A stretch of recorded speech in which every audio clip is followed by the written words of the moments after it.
All right, let's start with prayer. Heavenly Father, Yahweh, we come to you today asking for your guidance, wisdom, and support as we begin this meeting. Help us to engage in meaningful discussion. Allow us to grow closer as a group, as friends, and nurture the bonds of koinonia and community. Fill us with your favor, Elohim, as we make decisions that could affect thousands down through the future. Also, fill our members and officers, friends and participants, students and teachers with your good favor. Continue to remind us that all that we do here today, all that we accomplish, is for the pursuit of truth, for your great esteem, for the cause of your Son Yahshua, and for the service of humanity. And it's in Yahshua's name that we ask these important blessings. Amen. Does anybody have anything to say as we start out, or should I just go through the agenda?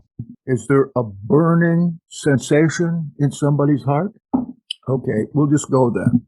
We had a pretty incredible Let's Talk last night. We had a lady on with a lot of problems, and I think we had 11 people on at the same time. All people I would consider who are ministers of Yahweh. And I asked the person there to go ahead and tell their stories. We did that for 45 minutes. And I asked the ones of our group that were there to listen to these stories, ask questions, and pretend. No, not just pretend. Be the minister that Yahweh wants you to be, and think from his perspective. That is, that you're in the service of the king. What can I do to help this person? And so we took her off, and we talked for about 15 or 20 minutes about that. I was so proud of what some of the folks said there. Well, all of them, in regards to her problems, which were primarily demonic problems. So I believe we were going to have her back on tomorrow again, unless Sean has something different to do. He's in charge of Thursday night, but she can come back on, or she can come on next week, because she said she hasn't told half of her stories yet. And I don't have it up yet on YouTube or on Hebrew Nation Radio. However, I would suggest that you all listen to this, because her complaints, her stories, Tammy,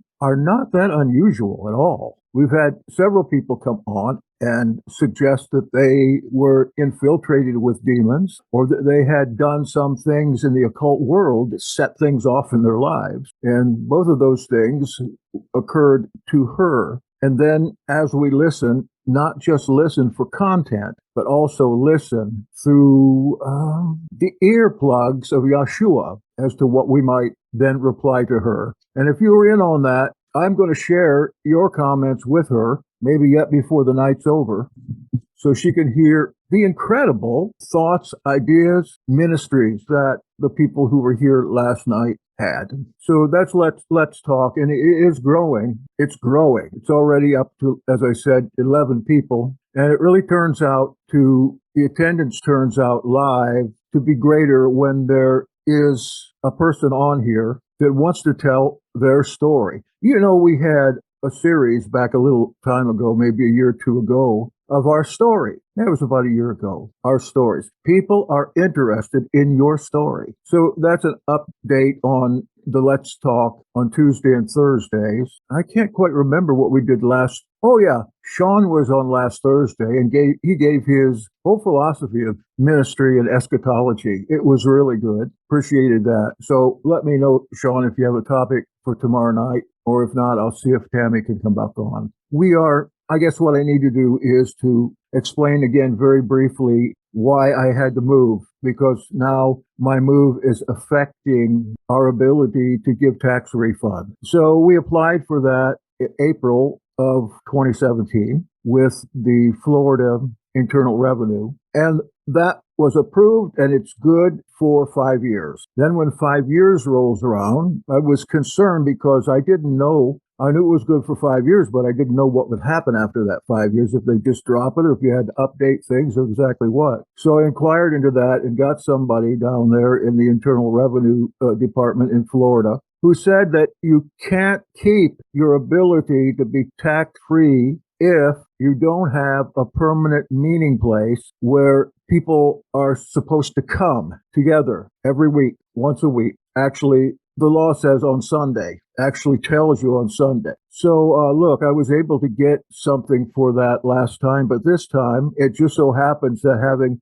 lost the lease on the previous office, and I'm in a limbo state here right now where I'm going to stay where I am for a few months. I've got to come up with another idea in order to keep this status by the end of April. And I think I've got one. I think that the lady who I'm renting this place from would give us a sublease. That sublease has to mention your organization right on the lease. Now, I didn't have that last time, but they still approved it. Maybe I just need to talk to somebody else. But this person also went on to say all the benefits we might have for having this entitlement, and they are plenty when it comes to growing to the point where you start purchasing things for the organization or taking things for the organization. You got something? Dr. Jackson. Yes, sir. Have you looked into it all, like the fact that you're more of an umbrella group? What about another group that meets place under your umbrella group? Hey, yes.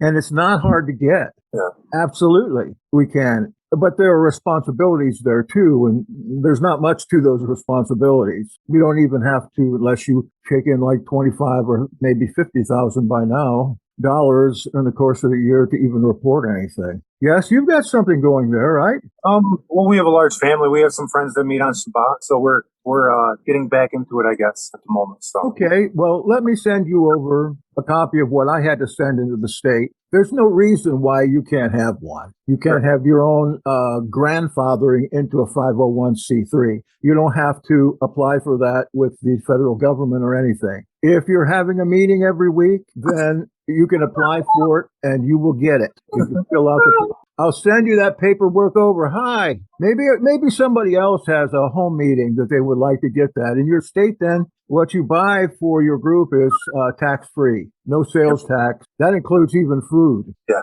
And so let me know, put it in the chat, and I'll send you over what we have to do in Florida. I'm sure it's the same way in your state. All you need to do is really go out to your state infernal revenue and see what forms you need to get to be grandfathered in as, actually it's called a voluntary association. It's really a loophole in the whole church kind of thing that I had remembered from back when I worked in the bank. Sean? Yeah, brother. I guess I'm a little bit confused. Do we need a physical residence with like an actual structure on it that we call a quote unquote meeting place? Yes. Okay, and can that be anywhere, like in the country, or does that have to be? It has to be in the state that you're applying in. Oh, okay. So the way I understand it, all I have to do here is have Nicole to give me a sublease. Okay, in Georgia, that's no good then. All right, well, one of the ways you can do that is if you've got stuff that's expensive that you need to buy,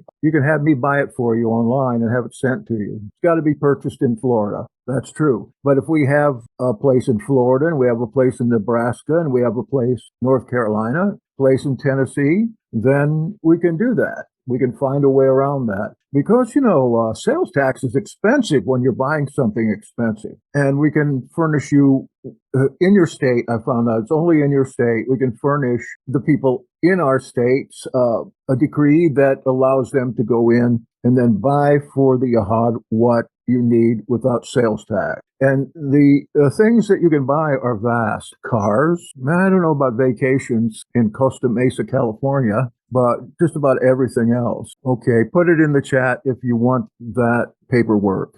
You could if the feast sites were there, right? What? You could do vacations if the feast sites were there, I think. Oh, if you're having a meeting or saying you're having a meeting in Mexico or something, yeah. Or the Hawaiian Islands? Yeah. Or in Broadhead, Wisconsin. Okay, so that the whole thing can go under no tax payments on that, and think that we have Sukkot coming up here in a few months, in a lot of months, but faster than you think. There are some things that we really need to get for that are without tax. I can get them in this month, but right now I just don't have enough money to do that. But I sure hope to have by in the next few months as we go forward towards Sukkot. And the Sukkot, if it turns out to be in Virginia, and it looks like it will be, right on the Virginia-North Carolina border, 3 hours east of Knoxville, then we may have to get one in Virginia as well. but Anne's in Virginia, and I think she could probably handle that. The paperwork is not hard. Friendship. Okay. What did the gentleman say to you? He said that he was on 119 Ministries. I must be on some kind of contact thing there. I think it's a big map you can put your name on. And he was like, "Hey, I'm a Torah observer. I was hoping to meet up with another person, like in the flesh, so we can talk." And he's really excited. So I told him what was going on a little bit with me, and I told him that after this weekend, I should be available to meet up with them. And I plan on introducing him right to the Yahad on the. Yeah, man, that's the greatest thing. Yeah, that's what I'm thinking. Don't ignore any people that do that. Don't ignore any. By this time, we've been at this for about a dozen years. And so right now, we have a lot of contact forms coming in. And I've mentioned this before, and a lot of people inquiring. They usually want literature, but also on that form, and I know you've noticed this, are you interested in membership? And probably about half of those are saying yes. And I talked to somebody about it this last week here locally. And one of the things I mentioned is that this is such a congenial group now. It's like we've been through the war and we've got a wonderful peace right now. And I just praise Yahweh for that. Wonderful peace. Anything else on that you want to mention? Yes, that's right. I need to go to the calendar now. Something happened on Shabbat that brought up questions in a number of people, actually, that watched or listened to the Shabbat service. And that was at right at the beginning of it. The calendar was brought up, Norman's calendar, to the beginning of the year. And that did get on the video. And so I had probably 3 or 4 people. That represents a lot of people that looked at that calendar and they said, well, this isn't the way you've been telling people to do this. You've been saying to go to the Sunday after the equinox, then to the next Wednesday to start. On Norman's calendar, maybe you noticed that the equinox was supposedly on Sunday, although now I'm hearing that the publicly pronounced equinox is a fake. I don't know. So much of that stuff comes through. But anyway, the equinox was on Sunday. Norman then used that Sunday to start to find the first day of the year, Wednesday. So we ended up with year start on the 23rd of March.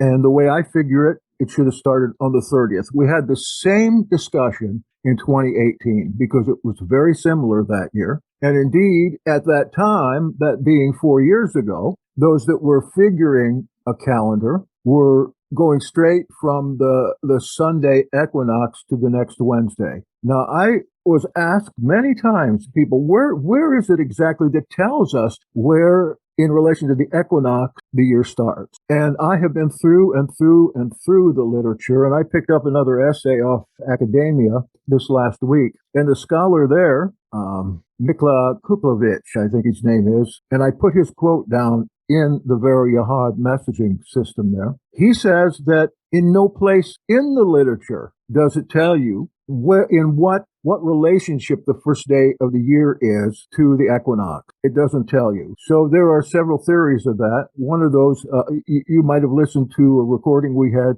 just with Norman and I a week or two ago, and we discussed that issue. And since then, I have figured that as long as you do it the same way every year, you're not going to have any intercalation except the intercalation, at least what I think of as intercalation, that is adding any days. And this is also brought up the fact that they most assuredly did not use the Zadokite calendar in the time of Yeshua during the last 4 or 5 months of the year because there were no feasts. The calendar is specifically for feasts. It is not a secular calendar. And I found in the essays I looked at this week that somebody else affirmed that idea, that is in the scholarly literature, that there was, of course, in the time of Yeshua, the lunisolar calendar, which one scholar says was the Egyptian calendar, and another scholar says was the Greek calendar, but actually it was both the Egyptian and the Greek calendar that they accommodated, the Sadducees. So at that time, there were at least 3 calendars going, and maybe 4. So now the crux of this comes down to,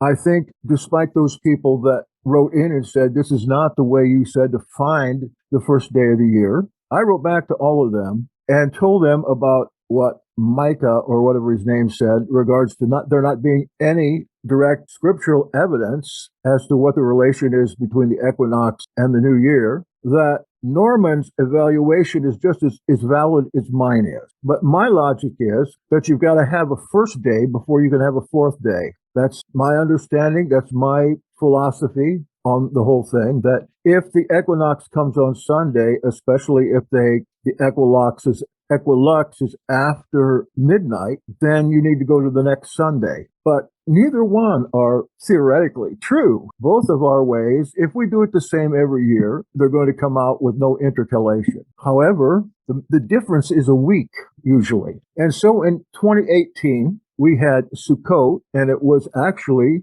a week later than some other people that use the same calendar that didn't use that philosophy. And then I had 3 people that wrote in and say, this is the way we're doing it, and we're not seeing the 23rd as the beginning of the year, but the 30th. I don't know if you were thinking about that or not, but evidently people on YouTube are thinking about that. So what I'm about to suggest is that we put this issue on hold because Norman's calendar is going to be fine. And so would my calendar be if I was making one, but Norman makes them. So let's continue with that this year until next year, when hopefully we can have researched this more, because looking in the scrolls, there's nothing much more important to the people of Jubilees and the scrolls than to have those feasts on the correct day. But we're not certain what the correct day, except we know that it's not the day of the equinox or the day after the equinox. Those aren't right. You've got to go to Wednesday. So that's my suggestion, that we leave things stand as they are. And when people write about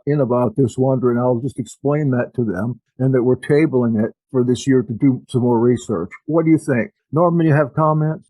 Oops, did I come through there? Am I coming Yes, through? Stormin Norman. Great, thank you, Jackson. I'm glad you've said what you have said, because basically I was going to say very much the same thing. From my research, all the scholars going back when I first started studying this, the scholars. I mean, we're talking the real scholars, not the real ones. Yeah. Not they've, guys. yeah, they've all said just that. There's no definitive method of determining when and how. It's just not there. There's a couple of clues, and certainly from the equinox, but we don't start the count from the equinox, but from the 4th day when the sun, moon, and stars were revealed. So all of those are correct. There are about 5, maybe half a dozen people, kind of the guys who've got it very much the way we have it, and there's no question about that. There's one other thing just before I forget. If you could please drop saying it's the Norman Gray calendar. It's not my calendar. It's I do that because you need to have a credit for doing it. I mean, you do so much work on that, and what the work you do is really definitive work that if they want to look you up, they can find you. So, but we'll drop that if you like. Yeah, it's the Yahad's calendar or the Zadok calendar, designed by Norman Gray. If you wish to put that in, that'll be Very great. good.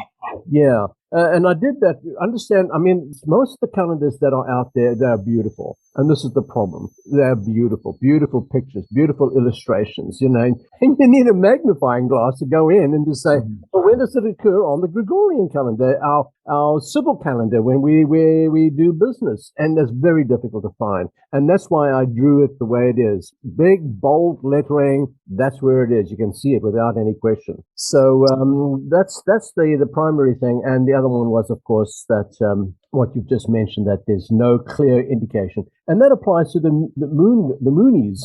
Sorry about that. The Moon guys as well. There's no clear defining rule. It's all, okay, this is what we as an organization, like your organization, one day may say, okay, this is how we're going to do it from hence. And that's the rule. And go for it. Well, I know at least 3 people who have home groups are doing it the longer way. Yeah. And so we just have to come to the agreement here that we'll come to an agreement sometime. Remember, in 18 we had the same thing. And I'm glad you're saying, guys, give it time. I was a little concerned that when you last spoke about it, you said we have to come to a conclusion and we're going to decide this meeting on Wednesday. And, oh my goodness.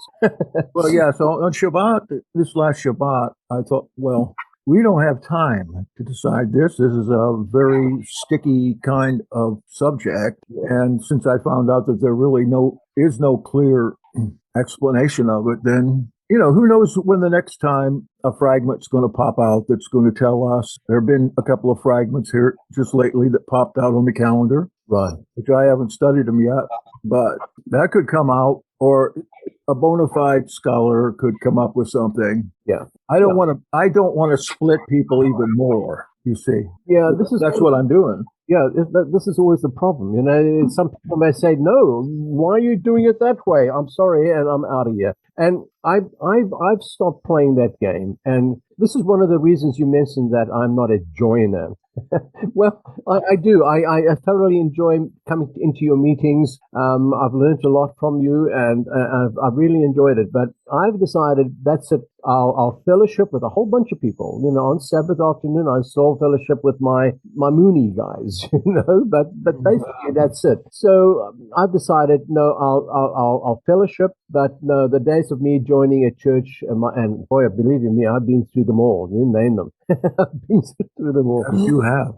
Yeah, and but anyway, so I'm glad that you've come to that conclusion, and the guys have given time to study. I've looking at another very interesting point of view. There's a gentleman who's a Trinitarian, by the way, who's he's a Trinitarian through and through. The law is done away with. Eat what you like, do what you like, But he's taken a very keen interest in the calendar, especially what was found, the solar, what do you call it? Not the solar, a little disc that was found in the Dead Sea Scrolls. Yes. Mm-hmm.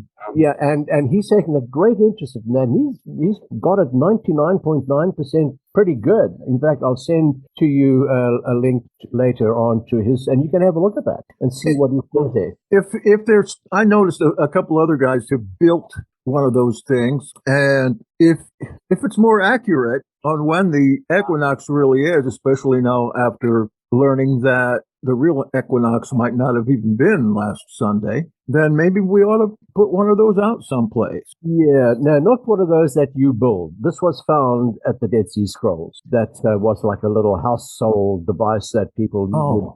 Yeah. What the heck is this guy's name? At my age, my memory has failed me something awful. Well, send it on over if you've got that. Yeah, I will. I'll pass it out if anybody wants it.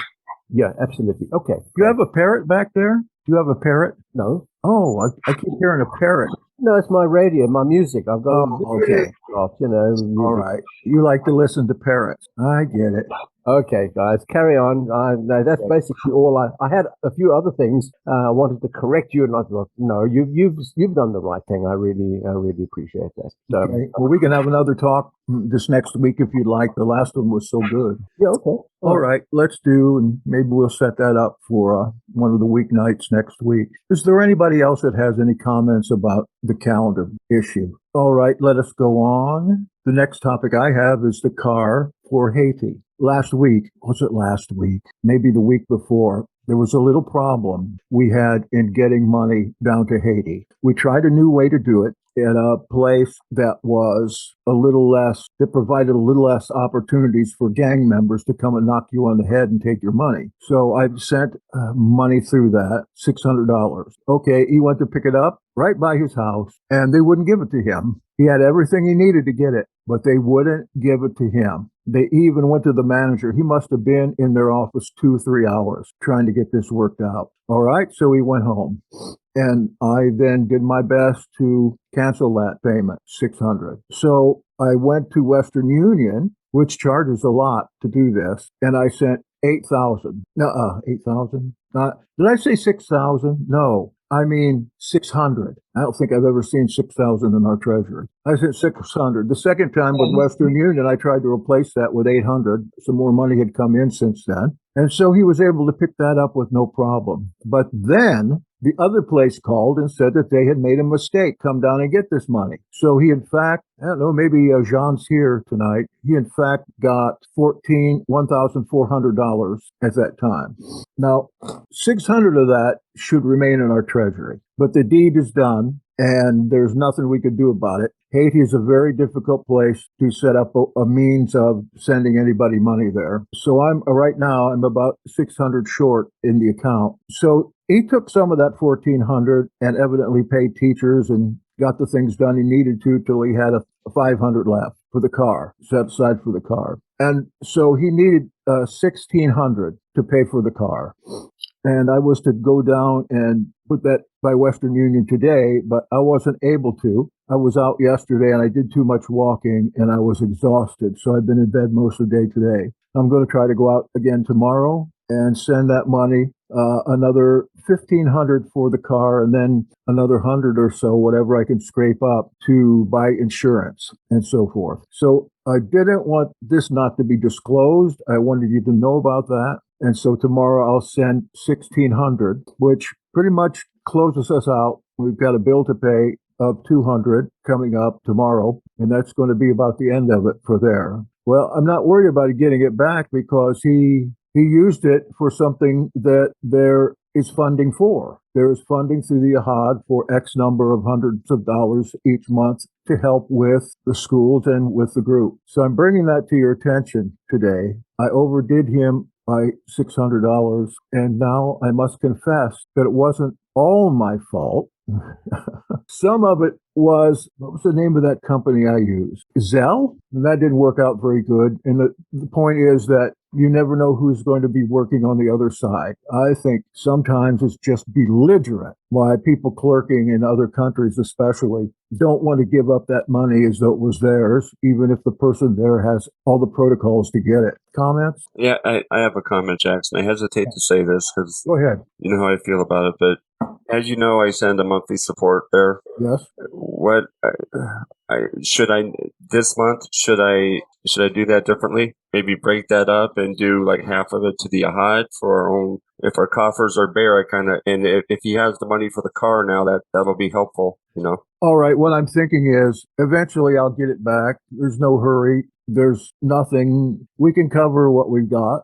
And I expect here the first of the month, there'll be some more coming in. If you would give me permission, I would just catch up as time goes on rather than you have to do anything. Does that sound okay with you? A little bit here, a little bit there. Absolutely, brother. And I really need to have everybody that supports the car or the Yahad monthly to understand this and to give me permission to do that, because you're not the only one, Sean. There are other people too that send in checks and so forth. So I have no doubt that I'll get that back. I just thought I would get a little bit at a time, and who knows, over the course of say the next 6 months, I think that I'll easily be able to get that back. And I have money of the Yahads in an escrow account. So we're never going to have big trouble like we've had in the past. We're never going to have big trouble because there's some laid away for these kind of things. But previously, well, I won't go into what happened previously. It makes no difference now. Okay, we have two more issues. We had talked about last week the possibility of going live with our services, like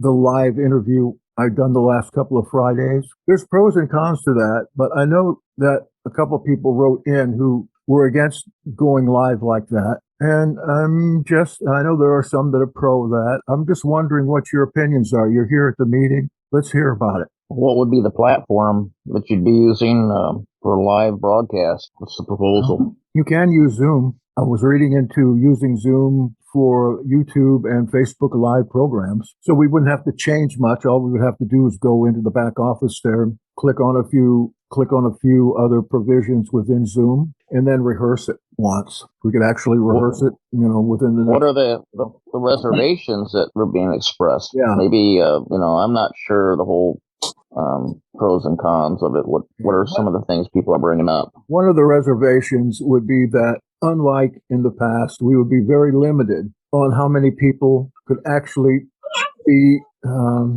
spotlighted at the same time. Might be in the future, we want to see 2 or 3 people up there at the same time. And in going live, you notice that people have a chat line. They can't say anything. They can't be heard for, say, a testimony or prayer request. They can't be heard. They can only type stuff in, and then whoever the host is has to read those off. That's one cons that I can think of. There's limited personal ability to personalize what you're saying. The pro that I can see right off is we would get a lot more people on. If we advertise that or schedule it on, say, YouTube or even Facebook, we would get a lot more on. And understand, too, that each week, anywhere from about 60 to 100 people watch the service. So, that's just about every week. And when we got all those services up there, people are watching them throughout that time. At one time, I counted 275 individual people on there a week. I'm pretty sure it's more now because our subscription number and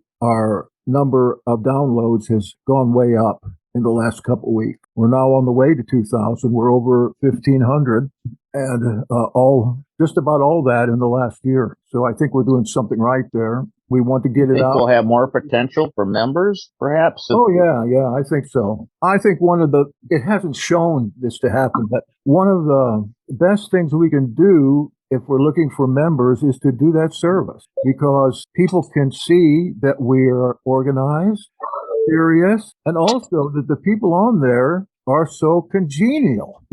We don't have problems with people getting on there and doing crazy things like these live things the last couple of weeks I've done. I saw some horrible comments coming through. But then again, the people couldn't just speak up and say it. Yeah, that was going to be one of the things I would bring up, would be the live chat. We would have to monitor it. Mm-hmm. If somebody got to cutting up, we'd have to give them the boot. But yeah, we'd need at least 2 more people to work on it. Right now, I'm not having much luck getting new people to do the liturgy and that. That's why we got the same ones every week. But I'm hoping to get the ones that are doing the continued ministry education to get involved with it here in the next month. Dr. Jackson, I've had some experience running the live streams and then monitoring the chats and stuff on bigger congregations. Well, your opinion would be really valuable. Tell us about it. I'm not sure what the best answer is. I know ministries that I respect very much and love, and they don't live stream. They're very private, and they more or less stand on the fact that they don't want to be casting their pearls before swine, and that they really feel that these especially the bigger messianic groups out there are doing just that. That they're not. Yeah, they're very exclusive. It can be, and I don't know that that's right either. So I don't. Mm-hmm. I think that with a monitored live stream, there are certainly people that, and if you could do it to keep the Zoom and the YouTube up, maybe I know there's software you can use to just put your live stream Zoom onto a live stream YouTube, and then give people the opportunity to go onto the Zoom where they could. Or come to the live stream, or come to the actual service. Yeah. Craig, there's one thing that I read in the Zoom thing, and that was that there's like 20 seconds? There's a 20-second delay. Is that the case? I'm not sure how that, we were live streaming just to YouTube at the time.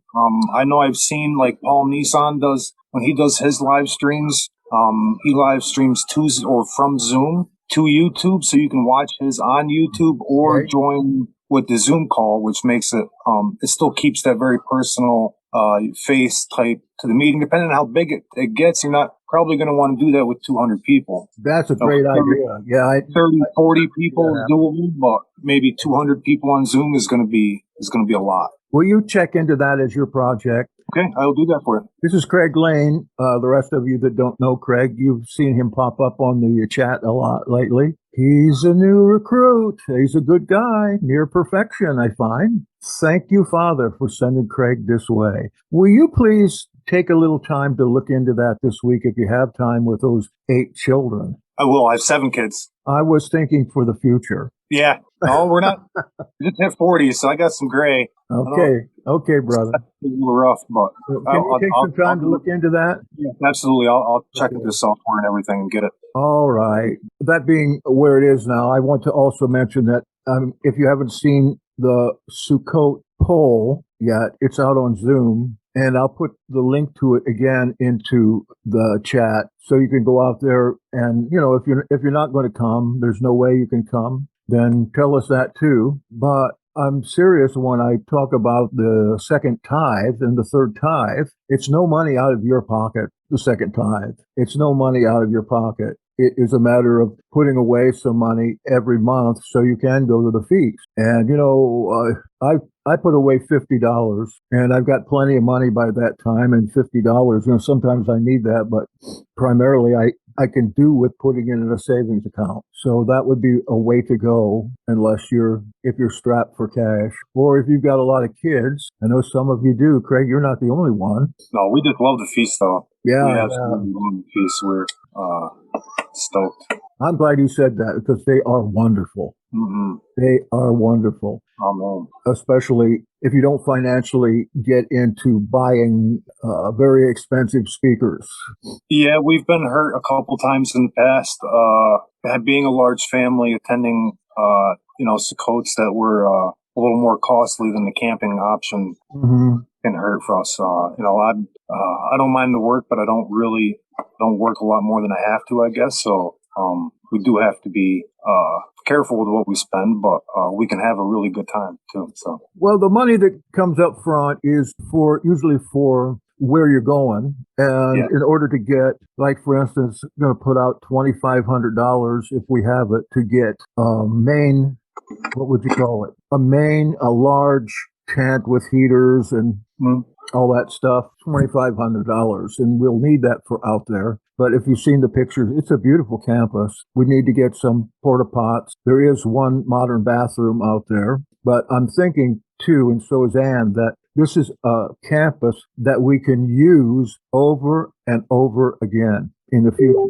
Hey, my friends, could I have 2 minutes? I have a lasagna in the stove, and it's ready to go. I've got to take it out. And I'm almost done. Sure. All right. I'll be right back. We're going to be having another meeting on the Sukkot to nail down some of the particulars. I hope. Does anybody know that while Jackson's doing that? I'm sorry, what was that? Well, the Sukkot, because I know that it's a new place, and what the facilities are going to be like. What to prepare for. I guess is the kind of thing. But I was wondering if we were going to have yet another meeting on that. I would imagine so. I know that if 2,500 is if it covers even close to the room board, we've spent more than that and just my family before on fees. So Yeah, it's my understanding that we definitely gonna have another meeting on it. I just don't know when right now. Well, while Jackson's away, I thought I would just make a prayer request to all of you. I got some bad news today on my labs, and supposed to see a doctor tomorrow. Just keep that in prayer if you would. Just touching on the calendar slightly again, that I've made a few adjustments to the calendar. I realized that some of the notes that especially page 2, it was just some of my ideas that I threw on there, and I guess the phrasing that I used wasn't very clear, so I've cleaned it up somewhat as more generic. It's not being specific. This is how you got to do it. So I'm leaving it open so that if anybody has a look at my latest, nothing's changed. The dates are the same, but I think I've cleaned it up quite a bit and made a few improvements on the visual side of it and added 1 or 2 things. So hopefully that those who may be over on Sabbath, I'll just ask if anybody wants to see my latest version. I'll send them a PDF of it and go from there. It's a lot cleaner. Great. Hey, I would give my left little toe for your voice. My goodness. Honest, you've got a great, great voice.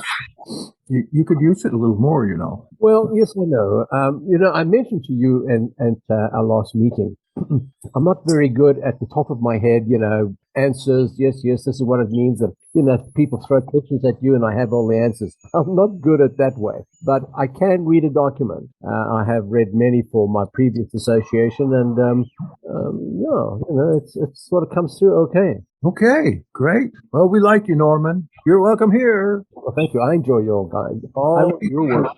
I really enjoy it very much so. There's not other many places that I go that I'm well informed. Wow, the information that you give is really good. I get good stuff from other places as well, but I don't know. You guys are pretty good. Thank you very much. We're your friends. That has a little something to do with it. I'm sure we love you. As hard as it is sometimes. Okay, well, that's the end, really, of my agenda. Anybody else now? Yes, I have something, Jackson. All I was thinking about this. Since we do the twice a week things that on the indie time, what about if we looked at maybe doing one of those and inviting people from other, like for instance, Christopher Enoch, invite him on, see if there's something he wants to talk about. And there's probably there's some other people that I know many of us probably follow that I'm sure would be that are at least like-minded enough where they're not confrontational like some of those Hebrew roots guys are brutal. Like I wouldn't even consider that, but some guys aren't, and some of those guys have 40, 50,000 subscribers. And I know it's not about numbers by any means. I'm not saying that, but at the same time, if we can get other people that, because, we have a lot of deep teachings that you can't find hardly anywhere right on our YouTube for free that people, I think, would love if they were aware of it. So I was thinking as kind of an outreach type of a thing. And plus, it would be a double blessing. We would get blessed from maybe some other people speaking, and we could be in turn blessing to them and maybe some other people that would bring to watch them do the presentation. You know what I mean? I agree. I asked actually yesterday Christopher Enoch if he would come and do a Shabbat service. I hadn't thought of night service, or not a service, but an event. But I did ask him. I haven't got an answer back. The other guy that was on there, Will Davis, he's really good too. I don't know if he's confrontative. I didn't attend the last 2 hours of that meeting last Friday night. After 2 hours of talking, that's all I can handle. But he brought Will Davis on. He's an evangelist for TikTok. You can believe that. How he ever puts up with that, I don't know. But that's what he does. And he's a pretty quick talking guy with a lot of answers. I'd like to get him as well. And I wanted to mention, I have a couple of other guys that are great teachers, but they're hard to nail down. Like, for instance, Avi Mordecai, whom I got in touch with yesterday about, I had him set up for a Shabbat in April, and I think he's moving, and he said he had to do it later, and that's in May. Another guy that's on Facebook that appears to be really good, his name is Rudolph something. He's like a rabbinical type. I can't get him nailed down. And that I got to the point at one time when I just didn't ask anybody anymore. I've asked 100 people, and they just say, well, I'll let you know. I get back with them, and they don't write to me back, and that kind of thing. If you know people that will do it, please do invite them and just coordinate it with me if you would. I'd love to hear them. Anything else? Conceivably, I could ask Jeff if he wanted to present again. Why, sure. And we could do something on YouTube Live in a weekday evening, to see how it works out. I can't remember right now what Christopher Enoch, is his name Christopher or Enoch, or is that his name? I can't remember the name of the platform he used, but it was really a really cool platform. Except the first time especially, I got knocked off several times, but maybe that's just because of the bandwidth. All right, my friends, I think we're done. Will somebody give us a benediction? That means a closing prayer. I'm here. Okay. All right, go. Alvino Malcano, our Father, can come before you thankful for this group of brethren, thankful for the opportunity to meet in the comfort of our homes over this technology, that we can use this technology for good. We can continue to uplift and encourage our leadership and those that lead and guide your body. And we just thank you for all that you do. Amen. Amen. And thank you all for coming. Appreciate it. I believe that I'm going to go ahead and post this meeting, at least in vocal form, because this has got a lot of good information in it that everybody needs to listen to. Good evening. I'm going to enjoy my Stouffer lasagna now.